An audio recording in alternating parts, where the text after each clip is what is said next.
देखिए हम लोग संस्कृत छंद रचना के जो महत्वपूर्ण बिंदु हैं उस पर चर्चा करेंगे।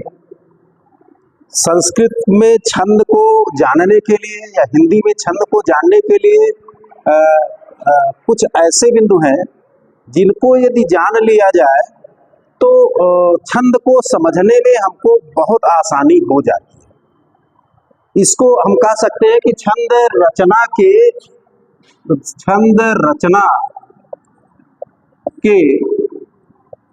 सहायक बिंदु। अब ये कौन कौन से हैं इसकी चर्चा हम लोगों ने किया था, क्योंकि इसके पहले भी हम लोगों ने चर्चा किया था कि छंद किसे कहते हैं, छंद कितने प्रकार के होते हैं। जहाँ वेद में 7 छंद, वैदिक छंद 7 संख्या मानी गई है, वहाँ लौकिक छंदों में जो है उसके 2 भेद, वर्णिक छंद और मात्रिक छंद है। और इसके बाद जो है अनेकों छंद, यहाँ पर जो है कई छंद हो जाते हैं। वर्णिक और मात्रिक के बाद जो है विभाजन छंदों का अनेक तरह से हो जाता है। तो जो है इसमें सबसे पहले हम महत्वपूर्ण बिंदु कौन है, सबसे पहले है क्या, मात्रा। देखिए वर्णिक छंद, और यहाँ एक बात और जान लीजिए कि पहला हो गया वर्णिक छंद और दूसरा हो गया मात्रिक छंद। वर्णिक छंद क्या है? वर्णिक छंद वह है जिसमें छंद की गणना वर्णों के आधार पर होती है, और मात्रिक छंद क्या है? जिसमें छंद की गणना मात्रा के आधार पर होती है। वर्णिक छंद, वर्ण और मात्रिक छंद को जाति छंद भी कहते हैं। मात्रिक छंद को जाति छंद भी कहते हैं। मात्रिक छंद जाति छंद भी कहलाता है। अब देखिए सब छंद रचना के जो महत्वपूर्ण बिंदु हैं जिनको हम लोग जो है देखेंगे, तो सबसे पहला बिंदु है जो मात्रा। छंद रचना में मात्रा का ज्ञान होना आवश्यक है। दूसरा बिंदु क्या है? वर्ण। दूसरा बिंदु है वर्ण, और तीसरा बिंदु है गण, और चौथा बिंदु है संयुक्ताक्षर। चौथा बिंदु क्या है? संयुक्ताक्षर। यहाँ पर हम लिख देते हैं, चौथा बिंदु है क्या? संयुक्ताक्षर। और फिर 5वां बिंदु है गुरु, और 6ठा बिंदु है लघु।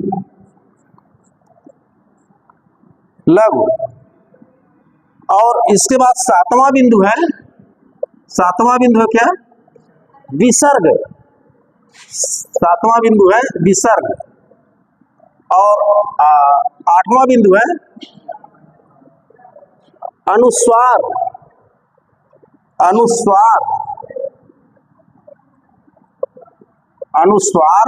और 9वां बिंदु है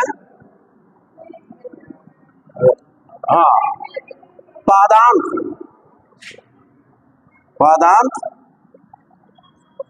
और 10वां बिंदु है यति। यति को विराम भी कहते हैं। यति को क्या कहते हैं?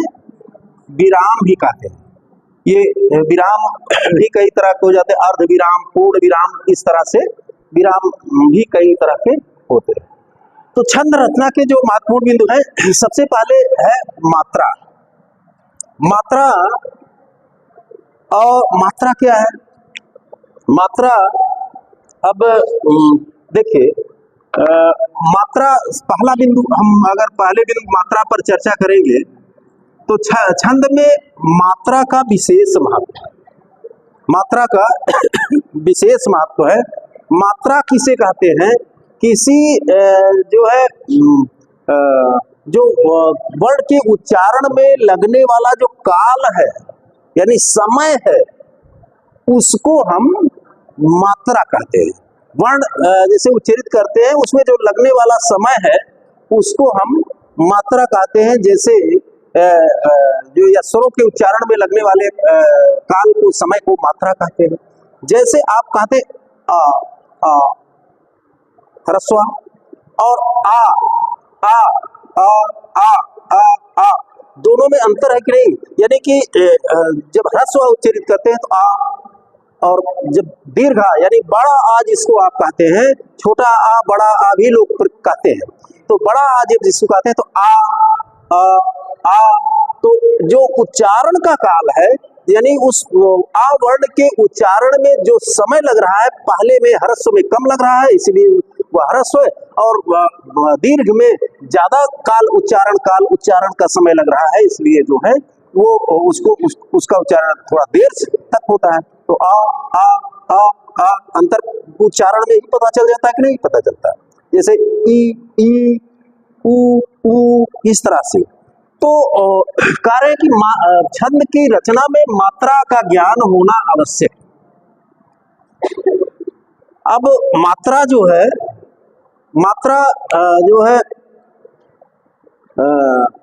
जो गण रचना होती है, गण रचना आगे है जो है गण रचना, उसमें जो है गणों में जो है मात्राओं की गणना होती है, मात्राओं की गणना होती है।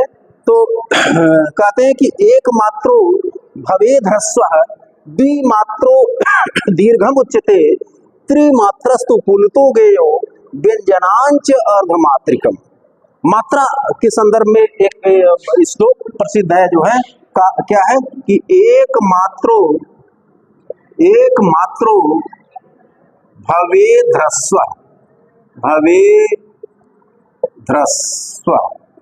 अलग करेंगे तो हो जाएगा भवेत ह्रस्व। एक मात्रो भवेद ह्रस्व द्विमात्रो दीर्घम उच्यते दीर्घम धन उच्यते दीर्घम उच्यते द्विमात्रो दीर्घम उच्यते। फिर कह रहे हैं कि त्रिमात्रस्तु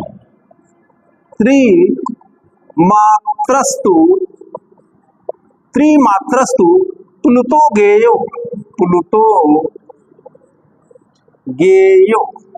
त्रिमात्रस्तु पुलतो गेयो व्यंजनांच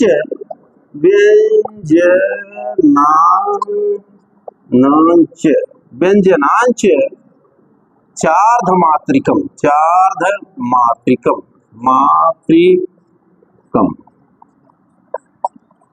यह श्लोक अगर हम जान लें तो ये बताता है कि जो छंद में जो है जो प्रयुक्त होते हैं वर्ण और शब्द जो है, तो कहते हैं कि उसको ह्रस्व दीर्घ कैसे कहेंगे जो है, तो कह रहे हैं कि एक मात्रो भवेद ह्रस्व जिस पर एक मात्रा लगी होती है, यानी जिसका उच्चारण काल एक मात्रा के बराबर है, वो क्या होता है? ह्रस्व होता है, ह्रस्व। और द्विमात्रो दीर्घम उच्यते जिस पर दो मात्रा लगी हुई है, वो क्या होता है? दीर्घ। जिस पर एक मात्रा लगी होती है, यानी एक मात्रा लगी है तो क्या हो गया? ह्रस्व। और दो मात्रा लगी हुई है तो क्या हो गया? ये क्या हो गया? दीर्घ। तो एक मात्रो भवेद ह्रस्व द्विमात्रो दीर्घम उच्यते, जिस पर दो मात्राएं लगी होती है उसको दीर्घ उच्यते कथ्यते कहते हैं। और कह रहे कि त्रिमात्रस्तु प्लुतो गेयो, त्रिमात्रातु प्लुता गेया, जिस पर तीन मात्राएं लगी होती है उसको प्लुत गेया का अर्थ है जानना चाहिए। अब तीन मात्रा जो है, देखिए वैदिक संस्कृत में पहले जो है प्लुत का प्रयोग जो है होता था। अब जो है प्लुत का प्रयोग लौकिक संस्कृत साहित्य में दिखता नहीं है। कहीं कहीं आप देखे होंगे कि वैदिक मंत्रों के बाद जो है तीन जैसा लिखा रहता है, आगे तीन जैसा लिखा रहता है, वही प्लुत। उसका इसका मतलब है कि उसका उच्चारण क्या है? प्लुत उच्चारण है। एक मात्रा जैसे आ और दो मात्रा आ, और त्रिमात्रा जैसे आ, इस तरह से 1 2 3, यानी जैसे कोई किसी को दूर से बुला रहा है। मान लीजिए कृष्ण गाय चरा रहा हो, एक उदाहरण। तो कोई जो है किसी को बुलाता है तो आगच्छ कृष्ण, जो आ है ड़ा में आ, हो गया ना, एक से भी ज्यादा, दो से भी ज्यादा, तीन हो गया, हो गया। तो जो जो कृष्ण ये है जो लंबा खींचता है वो जो है वो प्लुत उच्चारण है। तो एक मात्रो भवेद ह्रस्व द्विमात्रो दीर्घम उच्यते त्रिमात्रस्तु प्लुतो गेयो। एक दो जान गए, प्लुत को जानना हम लोगों को बाकी था। तो जैसे आगच्छ कृष्ण अत्र गौश्चरति, तो कृष्ण या कोई किसी को संबोधित करके बुला रहा है, दूर है, कहते हे, हे पे एक ही मात्रा है, लेकिन हे चिल्लाते हैं कि नहीं? तो एक एकार, दो एकार, तीन एकार हो गया, तीन एक की मात्रा, जैसे हे। या संगीत के लोग जो है, जब संगीत या गीत जो है गाते हैं, तो संगीत के लोग जो आलाप करते हैं, आलाप करते हैं कि नहीं करते, आ करते हैं, तो वो प्लुत ही होता है। या जो है जैसे पक्षियों में देखे होंगे कि जो मुर्गा हमेशा जो है जो बाग देता है तो प्लुत देता है, क्या कहता है, कुकू कू करता है कि नहीं करता, या कुकड़ कू करता है कि नहीं करता है, ऐसा लोग कहते हैं। तो वो जो लंबा खींचता है वो जो है वो प्लुत उच्चारण हो जाता है। तो कहते हैं एक मात्रो भवेद ह्रस्व द्विमात्रो दीर्घम उच्यते त्रिमात्रस्तु प्लुतो गेयो। जहाँ तीन मात्रा का प्रयोग होता है उसको प्लुत जानना चाहिए। यद्यपि यह जो है लौकिक संस्कृत साहित्य में उच्चारण तो होता है, क्योंकि आदि संबोधन है ना कि हे या बुलाते हैं, इस तरह उच्चारण तो है, लेकिन लिखने में नहीं है। वेद में उसके आगे तीन लिख दिया जाता है, ठीक है। तो ये चीजें हैं।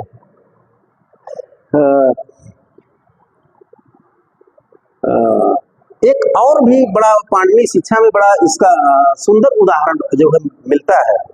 वहां कहा गया कि चासस्तु बदते मात्राम द्विमात्रो चैव वायसः सिखी रौत त्रिमात्रम नकुलस्य अर्धमात्रकम। कहा गया कि चासस्तु बदते मात्राम द्विमात्रम चैव वायसः सिखी रौति त्रिमात्रस्तु नकुलस्य अर्धमात्रकम। एक वहां कहा गया। देखिए कितना जो है हमारे आचार्य ऋषिगण जो है भाषा का प्रयोग जो है प्रकृति को देख करके, प्रकृति के जीवों को, प्रकृति में जो जीव जंतु उनको देख करके कि कैसे कौन कितना उच्चारण कर रहा है, कितना सूक्ष्म अध्ययन था प्रकृति के साथ में। इसका अर्थ है क्या कि चासस्तु बदते मात्राम। चास कहते हैं नीलकंठ पक्षी, जानते हैं नीलकंठ पक्षी, देखा। चासस्तु बदते मात्रा, नीलकंठ पक्षी एक मात्रा बोलता है। कभी बोलते हुए सुना है क्या नीलकंठ पक्षी को? सुना है, देखा है पक्षी, देखा है। तो एक मात्रा हमेशा बोलता है, वो जो है एक मात्रा बोलता है। और फिर कह रहे हैं कि द्विमात्रम चैव वायसः, और दो मात्रा कौन बोलता है? वायस, वायसा। वायस कहते हैं कौआ को। कौआ काव काव करता है कि नहीं करता? दो मात्रा बोलता है। और कह रहे हैं कि सिखी रौति त्रिमात्रस्थ। सिखी का अर्थ है मयूर। क्या कैसे बोलता है? मयूर तीन मात्रा हमेशा बोलता है। मयूर की बोली सुना है, वो तीन मात्रा लंबा खींचता है कि नहीं खींचता?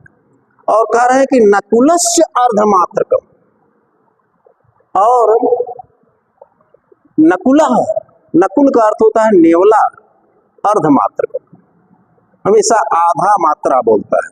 अर्धमात्रा क्या होता है? अर्धमात्रा यानी व्यंजन वर्ण जिसमें स्वर नहीं मिला, मात्रा जो है स्वर के प्रति। तो नकुल यानी नेवला जो है आधा मात्रा, नेवला को बोलते हुए सुना है, चट चट चट करते हैं लोग, एक उसमें मात्रा होता ही। तो कितना प्रकृति, हमारे आचार्य जो है व्याकरण के आचार्य जो है कितना शब्दों का प्रयोग जो है प्रकृति से करके और कितना सूक्ष्म अध्ययन किया था। तो ये कहा था कि ये पक्षी ये जो है इतना इतना मात्रा बोलते। तो जो है छंद में मात्रा का ज्ञान होना आवश्यक। अब कह रहे हैं कि व्यंजनांच अर्धमात्रिकम, प्लुत की बात हो गई। व्यंजन अर्धमात्रिकम, व्यंजन वर्ण आधा मात्रा वाला होता है, और नकुल ये नेवला वही बोलता है। चट चट चट चट बहुत तेजी से खड़े होंगे और चट चट चट चट बोले। कभी हमने सबका सुना है, नेवले का भी, कौवे का भी, सब मयूर का भी, और सबका सुना है। तो बड़ा सूक्ष्म अध्ययन जो है उन ऋषियों का, जो है आचार्यों का। तो ये देखिए कह रहे कि व्यंजनांच अर्धमात्रिकम, व्यंजन वर्ण आधा मात्रा वाला होता है। तो एक मात्रा को ह्रस्व कहते हैं, जिस पर एक मात्रा लगी हो उसको क्या कहते हैं?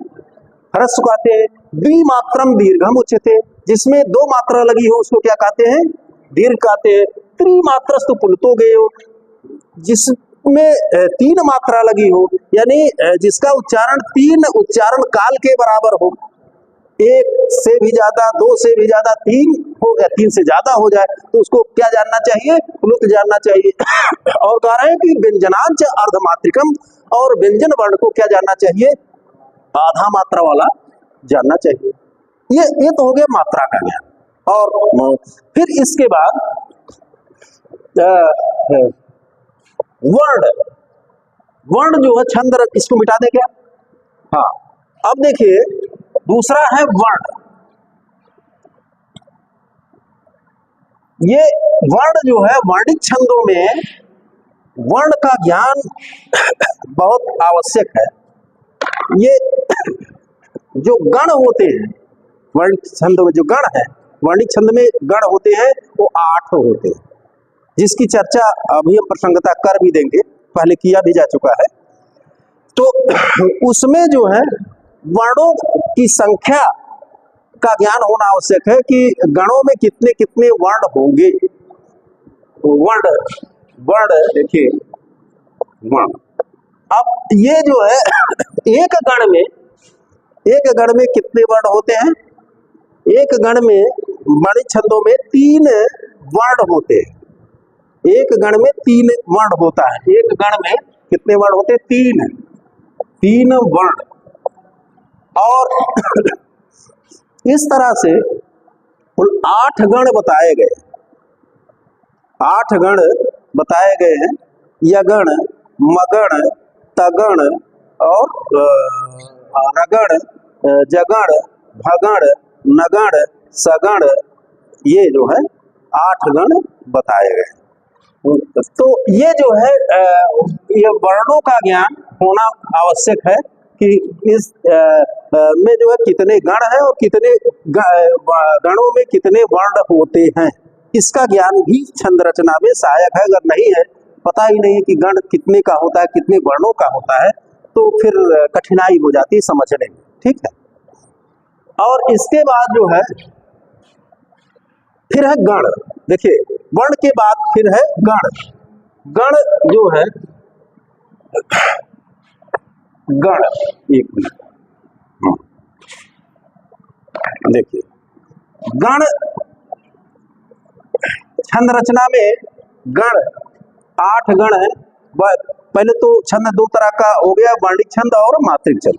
वर्णिक छंद में 8 गण होते हैं। गण कितने हैं? 8। वर्णिक छंद में 8 गण। 8 गण है, कौन कौन से हैं? देखिए यगण,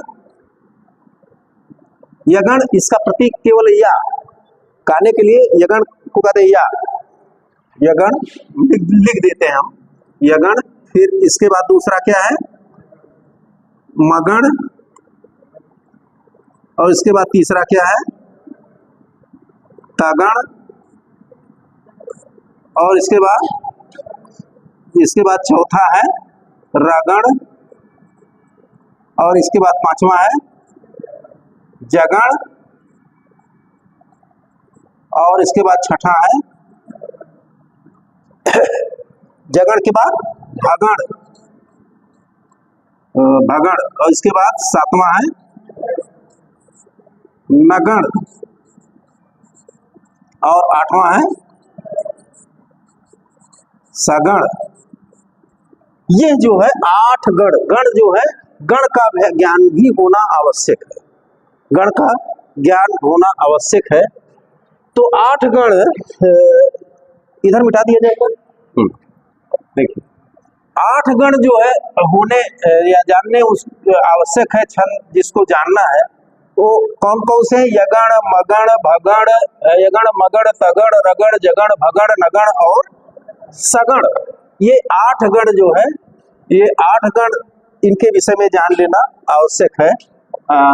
अब देखिए इसमें यगण, यगण, इसको गण को जानने के लिए हिंदी में जो है एक सूत्र है कि यमाता राज भान सलगा, और संस्कृत में भी एक जो है श्लोक है उसको भी जान लेना जरूरी है। देखिए हिंदी का क्या है कि जो है इसको देखिए यमाता, यमाता राज भान सलगा,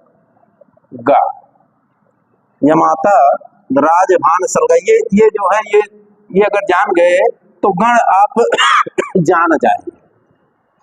तो यमाता या से हो गया यगण, यगण या से हो गया यगण, और एक गण में 3 वर्ण होते हैं। इसी से वर्णों की पहचान हो जाएगी कि यगण में कौन ह्रस्व है, कौन दीर्घ है, कौन लघु है, कौन गुरु है, इसकी भी पहचान हो जाती है इसी सूत्र के माध्यम से। एक गण में जो है 3 वर्ण होते हैं, तो या से शुरू किए यगण, तो 1 2 3 यहाँ तक गिनिए, यगण गिनिए यहाँ तक, यानी यगण में क्या होगा? या मा ता, यही तो होगा। यगण में यमाता हो गया, और फिर मगण, मगण शुरू हुआ, मगण में क्या होगा? मगण में फिर 3 गण होते हैं, तो 1 2 3, मगण में 3 गण होते हैं, तो यहां से गिनिए तो क्या होगा? मगण में मा ता रा, और इसके बाद तगण, फिर तीसरा गण, तगण में यहां से फिर 3 शुरू फिर करिए, तो ता रा ज, यही तो यहां तगण में हो गया क्या? ता रा ज हो गया। और इसके बाद तगण के बाद फिर रगण हम शुरू कर रहे हैं, तो रगण में है रा ज भा, रा ज भा, 3 वर्ण का होगा। और इसके बाद जो है रगण के बाद फिर जगण है, जगण फिर 3 शुरू करेंगे यही शुरू करेंगे 3 वर्ण, तो ज भा न, जगण में क्या हो गया? ज भा न, ये जगण में 3 वर्ण होकर के हो गया ज भा और न। और इसके बाद जो है जगण के बाद भगण, यहां से 3 शुरू करेंगे, तो क्या होगा? भा न स हो गया भानस। और इसके बाद भगण के बाद नगण शुरू करेंगे, तो न स ल, यही तो यहाँ क्या हो गया? न स ल, ये हो गया। और इसके बाद सगण, फिर अंतिम जो 8वां गण है इसको करेंगे, तो स ल ग, यही तो हो गया, स ल ग, ये हो गया। यानी कि 3 वर्णों के एक गण है, और इससे पता चल गया कि एक गण में कौन वर्ण जो है ह्रस्व होगा, कौन दीर्घ होगा, ये भी बता दे रहा है। अब देखिए ह्रस्व दीर्घ के लिए या गुरु लघु के लिए जो है चिन्ह कुछ निर्धारित है, आगे आएगा जो है, लेकिन यहाँ यही हम बता देते हैं, यही स्पष्ट कर देते हैं। अब इसमें यगण में इसमें कितनी मात्रा है? 1 मात्रा है, या में आ ही तो है, या हलंत धन आ बराबर इस तरह का, या यही तो संधि तो 1 मात्रा है। और माँ में कितनी मात्रा है? एक तो ये है, एक ये भी हो गई, तो 2 मात्रा हो गई। ता में कितनी मात्रा है? 2 मात्रा है। तो यानी कि 1 मात्रा दर्शाने के लिए जो चिन्ह छंद में है, कभी कभी छंद की किताबों में आप देखते होंगे कि ऊपर इस तरह के चिन्ह बनाए जाते हैं, तो 1 मात्रा दर्शाने के लिए इस तरह का चिन्ह है, खड़ी रेखा। और 2 मात्रा दर्शाने के लिए जैसे अंग्रेजी में यस होता है, या अवग्रह जैसे बनता है उस तरह से, तो 2 मात्रा दर्शाने के लिए ये है। तो 1 मात्रा देखिए इसका हो गया, दूसरा क्या 2 मात्रा हो गया, तीसरे का फिर 2 मात्रा हो गया। यानी कि ये तीन मिलकर के एक गण हो गए। यानी यगण में पहला वर्ण, छंद में अगर कहीं यगण है तो उसमें पहला वर्ण ह्रस्व होगा, दूसरा वर्ण दीर्घ होगा, तीसरा वर्ण दीर्घ होगा। उसी तरह से मगण में जो है, अब यहाँ पहला वर्ण क्या होगा, दीर्घ होगा, माँ, है ना। और फिर इसके बाद दूसरा वर्ण दीर्घ होगा, तीसरा वर्ण दीर्घ होगा। तो देखिए मा तारा, तीन तीन तीन का गण होता है।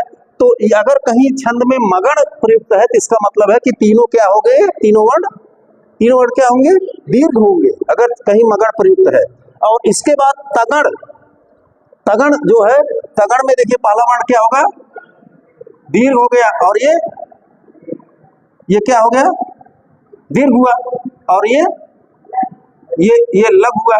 यानी कि तगण में अगर कहीं छंद में तगण प्रयुक्त है तो पहला और दूसरा वर्ण जो है दीर्घ होगा और तीसरा वर्ण लघु होगा या ह्रस्व होगा, ठीक। और इसके बाद जो है फिर रगण अगर प्रयुक्त है तो रगण में जो पहला वर्ण क्या होगा, दीर्घ, और दूसरा लघु, और तीसरा दीर्घ। अरे दिख रहा सामने, बोल तो सकते ही, देख करके बताइए तो। और इसके बाद जो है जगण अगर कहीं प्रयुक्त है तो पहला लघु, दूसरा दीर्घ, तीसरा लघु। और इसके बाद भगण प्रयुक्त है तो पहला दीर्घ, और दूसरा लघु, तीसरा लघु। और नगण प्रयुक्त है तो पहला, दूसरा, तीसरा लघु। और सगण प्रयुक्त है तो पहला, दूसरा, तीसरा दीर्घ। तो इस तरह से हम इस सूत्र के माध्यम से गण भी जान लेते हैं कितने हैं, और गणों में कौन वर्ण, तीन वर्ण है तो कौन कौन वर्ण ह्रस्व है या लघु है, कौन वर्ण दीर्घ है, इसकी भी जानकारी हमको हो जाती है। ये तो हिंदी के लिए हो गया। लेकिन यहाँ क्योंकि गण वही है, संस्कृत का गण ही हिंदी में गया हुआ है, तो जो है दोनों के लिए हो जाता है। इसके लिए जो है गणों में कौन वर्ण दीर्घ होगा, कौन लघु होगा, इसके लिए संस्कृत में एक श्लोक भी है। वो श्लोक है, मस्त्रि गुरु स्त्रि लघुश्च नकारो भादि गुरु पुनरादि लघुर्यः जो गुरु मध्य गतो रल मध्य सोअंत गुरु कथितो अंत लघुस्ता। वो श्लोक है, देखिए श्लोक है, हाँ, मस्त्रि गुरु, देखिए श्लोक है, मस्त्रि गुरु, या एक में कर दीजिए गुरुस्त्री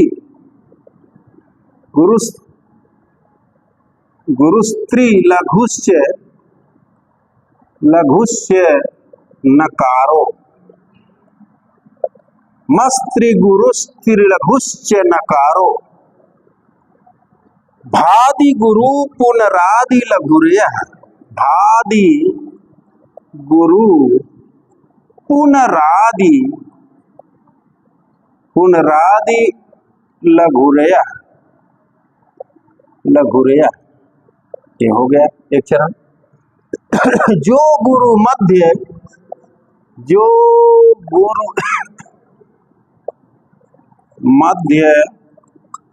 गतो, जो गुरु मध्य गतो रल मध्य, जो गुरु मध्य गतो रल मध्य सोअंत गुरु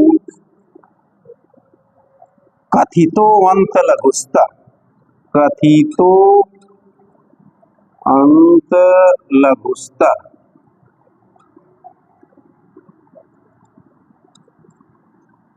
कथितो अंत लघुस्ता। देखिए ये यही चीज बताने वाला ये संस्कृत का श्लोक है। मस्त्रि गुरु त्रिलघुश्च नकारो भादि गुरु पुनरादि लघुर्यः जो गुरु मध्य गतो रल मध्य सुवंत गुरु कथितो अंत लघुस्ता। ये कहता क्या है, ये श्लोक का आशय क्या है, इसको जान लेंगे तो आसानी हो जाएगी कि गण के बारे में और गुरु और लघु के बारे में। तो कह रहे कि मस्त्रि गुरु, महति गुरु, म यानी मगण में त्रिगुरु, तीन गुरु होता है। ये कह रहा है मस्त्रि गुरु, महतिगुरु यानी मगड़े त्रिगुरु, त्रिगुरु वर्णा। तो मगण वर्ण में 3 गुरु वर्ण होता है। अब यहाँ देखिए है कि नहीं है ना? है, मगण ये है और 3 गुरु वर्ण है कि नहीं है? हो गया ना?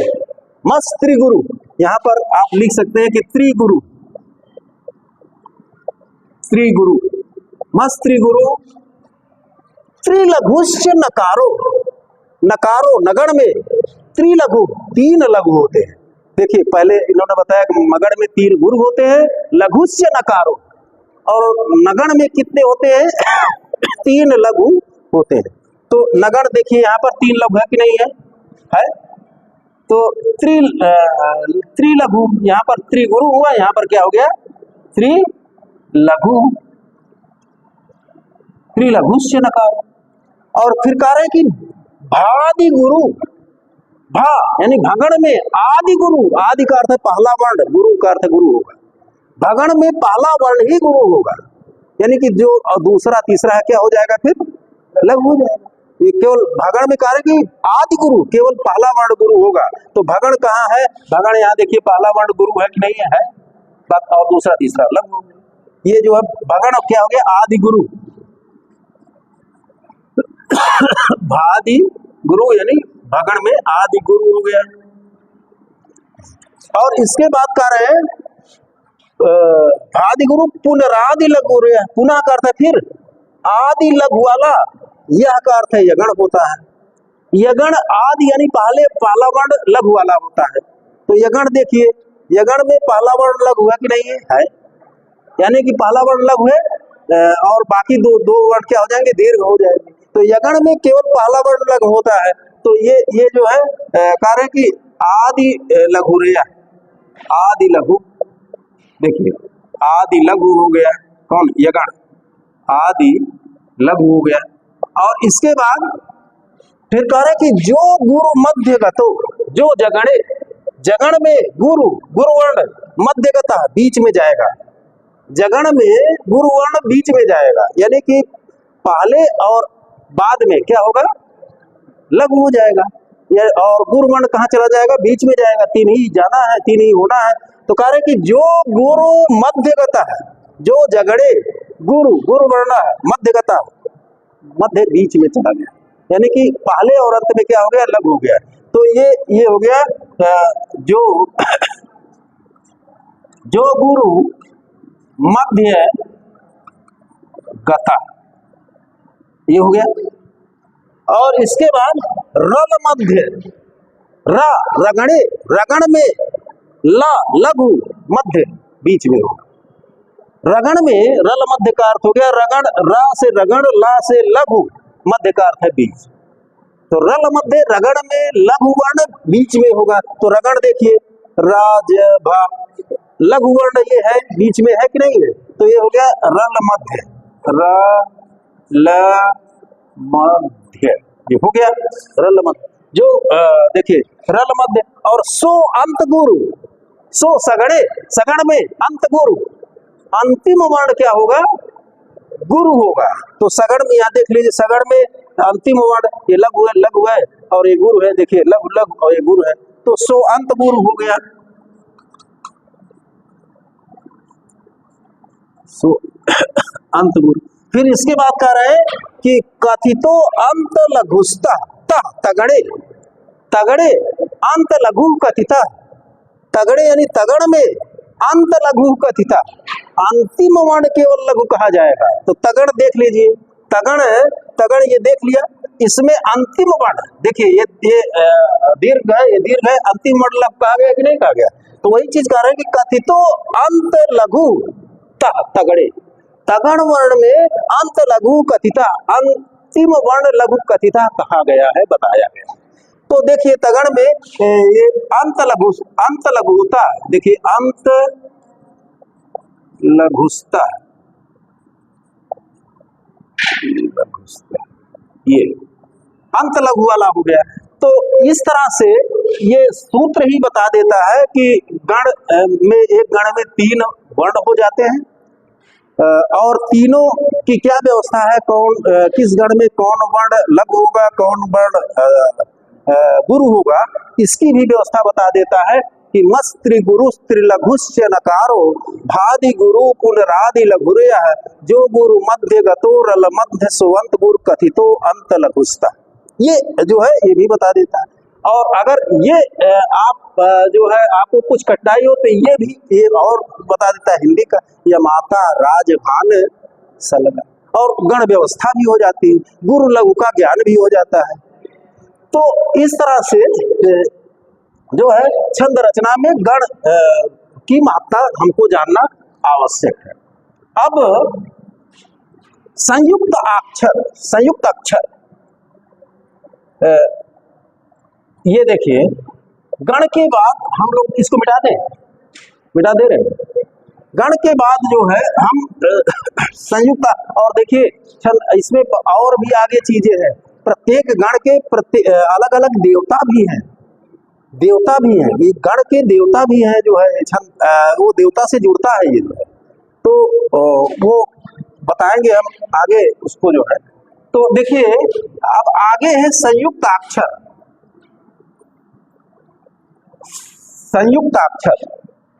देखिए अगला बिंदु है संयुक्त अक्षर। संयुक्त अक्षर क्या है? संयुक्त अक्षर, संयुक्त का अर्थ है मिला हुआ, अक्षर का अर्थ है वर्ण, मिला हुआ, जहां पर किसी शब्द में कोई वर्ण मिला हुआ हो वह संयुक्त अक्षर है। वही तो संयुक्त अक्षर है, मिला हुआ जो वर्ण हो वह संयुक्त अक्षर है।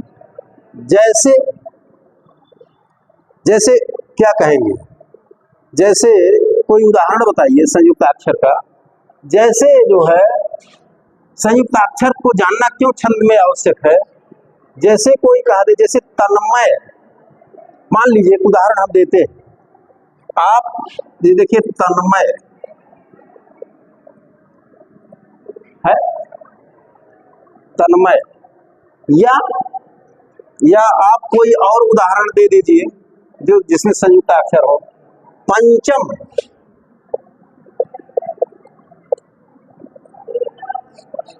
संयुक्त अक्षर का अर्थ है जो जहां संयुक्त स्वयं ही जो संयुक्त है। देखिए काता संयुक्त है कि नहीं है, जहां ए और ए वर्ण संयुक्त है, तन्मय, पंचम, च और संयुक्त काता संयुक्त एक में मिले हुए, आधा वर्ण जब अगले से मिला हुआ होता है उसको संयुक्त अक्षर कहते हैं। ठीक है, छंद रचना में संयुक्त अक्षर का ध्यान देना इसलिए आवश्यक है क्योंकि जब वर्णों की गणना होती है वर्णित छंद में, तो संयुक्त अक्षर अपने से पूर्व वर्ण को दीर्घ कर देता है, भले वो ह्रस्व हो। यानी कि जैसे अब ये जो है ये क्या होगा, ये क्या होना चाहिए, ह्रस्व है कि दीर्घ है, ये ह्रस्व है, लेकिन आगे संयुक्त अक्षर है इसलिए यह आधा जो है इसमें चला आया, अपने से पूर्व वर्ण, यह अपने से पूर्व वर्ण, पूर्व का पहले वर्ण को क्या कर देगा, ह्रस्व होने पर भी अगर दीर्घ है तब तो दीर्घ रहेगा ही, अगर यह ह्रस्व है तो ये संयुक्त अक्षर ये जो है इसमें आ जाएगा और इसको ह्रस्व को क्या बना देगा, दीर्घ बना देगा। छंद रचना में इसका बहुत ध्यान रखना पड़ता है, जो ध्यान नहीं दिया तो जहां दीर्घ होना वो ह्रस्व हो गया, संयुक्त अक्षर में ध्यान ही नहीं दिया, गलत हो गया। तो संयुक्त अक्षर का ज्ञान होना बहुत आवश्यक है, यानी कि यह ह्रस्व तो था लेकिन आगे संयुक्त अक्षर है, यह संयुक्त अक्षर आधा वर्ण माना जाता है, व्यंजन का आधा वर्ण है कि नहीं है, व्यंजनांच अर्धमात्रिकम अभी कहा गया, तो आधा वर्ण माना जाता है। तो यह जब इसमें आ गया तो जो है इसको जो है क्या किया कि आधा आया और एक था तो डेढ़ नहीं कहा जाता बल्कि दो, ये आधा नहीं कहा जाता, फिर छंद में ये आधा आ गया तो सीधे उसको दो कर देगा। तो ये जो है ये क्या हो गया, ये ह्रस्व था, क्या हो गया, ये दीर्घ हो गया, और ये जो है इसमें से संयुक्त निकल गया तो ये ह्रस्व ही बचा और ये ह्रस्व बचा। तो इस तरह से अब देखिए ये क्या बन गया, भानस, भगड़ बन गया कि नहीं, भानस, भगड़ बन गया कि नहीं बन गया, भानस बन गया। और ये जो है ये ध्यान देना, या इसी तरह से ये भी हो गया, ये भी भानस बन गया कि नहीं बन गया। तो संयुक्त अक्षर जो है, अब यहाँ पर भी देखिए छोटा ऊ की मात्रा थी, ह्रस्व था, लेकिन ये जो है ह्रस्व था, ये आगे संयुक्त अक्षर होने के कारण यह क्या हो गया, दीर्घ हो गया। तो छंद रचना में संयुक्त अक्षर का भी विशेष ध्यान रखना चाहिए। बस।